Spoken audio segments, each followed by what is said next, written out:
शेती परवडत नाही ही ओरड सगळीकडे होते। शेती सोडून अनेक जण नोकरी मागे धावतातही, पण सटाणा तालुक्यातल्या एका शेतकरी युवकाचा प्रवास नेमका उलटा आहे।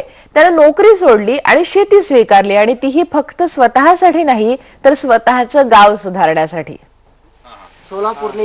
सटाणा तालुक्यातल्या पिंगळवाडच्या कोरडवाहू शेतांनी डाळिंबाचं पीक क्वचितच पाहिलं होतं। 4 वर्षांपूर्वी इथे पिकायची फक्त ज्वारी आणि मका।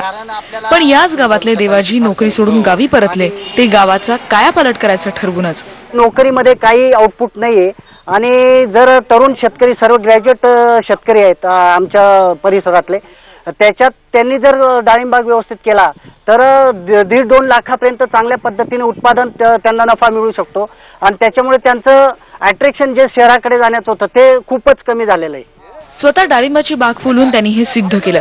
कृषी महाविद्यालयातलं शिक्षण आणि प्रगती अभियान सारख्या संस्थांची मदत यातून डाळिंब उत्पादनाचं शास्त्रशुद्ध तंत्र त्यांनी गावकऱ्यांपर्यंत पोहोचवलं।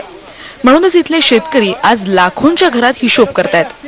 नोकरी करत शहरात राहिले असते तर स्वतःचा पगार 5 आकड्यांच्या पुढे नेणं त्यांना सहज शक्य होतं, पण स्वतःच्या गावातला शेतमजूर बागायतदार होणं मात्र पाहायला मिळालं नसतं।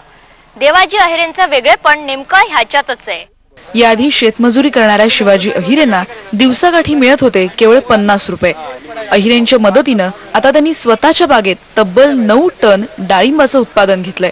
बागायतदार असं माहिती नव्हतं आणि स्वप्नातही नव्हतं की बागायत करू बुवा, नाही आमच्याकडे पैसे इतके येतील बुवा, नाही आपण पुढे जाऊ बुवा, असं आम्हाला स्वप्नातही नव्हतं। तसं पुढचं असं आहे की जे आता जसं आपण डाळिंबाची लागवड केलेली आहे तसं उत्पन्न वाढते तसं दुसरीकडे डेव्हलप करू आणि डाळिंबच लावू, दुसरं पीक घ्यायचंही नाही असं ठरवलेलं आहे।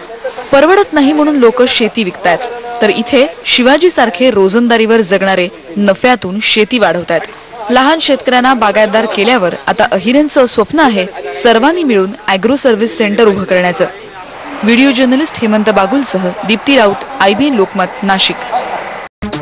पहिल्या गजरमध्ये इथे आपण एक ब्रेक घेतो आहोत। पहा फक्त IBN लोकमत।